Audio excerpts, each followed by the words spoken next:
Good morning বন্ধুরা, কেমন আছো তোমরা? নিশ্চয়ই ভালো আছো, আমি খুব ভালো আছি। আজকে হলো শনিবার, এখন এসে গেছি পুজো দিতে। এখন আগে ঘড়িতে হচ্ছে 8:26 কি 27 হবে। তো চলো পুজো দিয়ে নিই, তারপরে ব্রেকফাস্ট বানাবো, তারপরে রান্না করবো। আমার যেহেতু ডেলি লাইফ, তাই আমি সকাল থেকে উঠে রাত পর্যন্ত কী করি তাই তোমাদের সামনে শেয়ার করি। তো চলো আজকের ব্লগটা দেখতে থাকো আর সঙ্গে থাকো।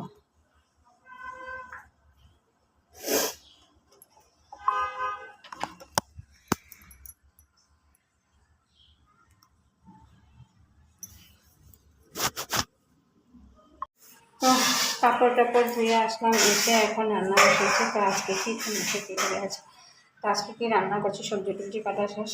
তো আজকে কী রান্না করছি চলো তোমাদের সাথে শেয়ার করি। রান্না করবো ঝিঙা দিয়ে, মোটা মাছ দিয়ে একটা তরকারি, আর হচ্ছে আলু স্কোয়াশ দিয়ে ডাল দিয়ে। এই হচ্ছে আজকে রান্নার মেনু।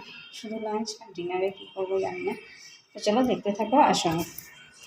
তো এখন আমি আমার জন্য বানাচ্ছি এক কাপ চা। এই যে চা ফুটাচ্ছি, আর এর জন্য বানিয়েছি হরলিক্স বানিয়ে দিলাম। তো সন্ধ্যার সময় চা আর হরলিক্স খেয়ে ওকে দিয়ে দিই। তারপরে রাত্রিবেলা কী রান্না করছি নিশ্চয়ই তোমাদের সাথে শেয়ার করবো। তো চলো ব্লগটা দেখতে থাকো আর সঙ্গে থাকো। আর এখন বিকালবেলা অঝরে বৃষ্টি এগুলো, তার জন্য গরমটা একটু কমেছে। বৃষ্টি কম কিন্তু একটা কোমর গরম আছে না। এই যে কেমন আছে, চা না খেলে তো হবে না।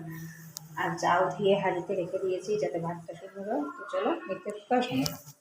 এখন রাতে ডিনারের জন্য এই যে আলু কেটে নিয়েছি, করছি আলু ভাজা। আর এখানে হচ্ছে ভাত বসিয়ে দিয়েছি, আলু ভাজাটা বসাবো, ডাল গরম করে নিয়েছি।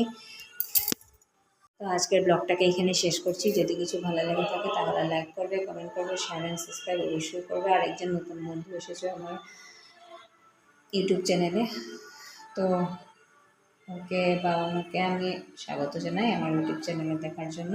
তো আজকের ব্লগটাকে এখানে শেষ করছি। Tata, bye bye, take care and good night.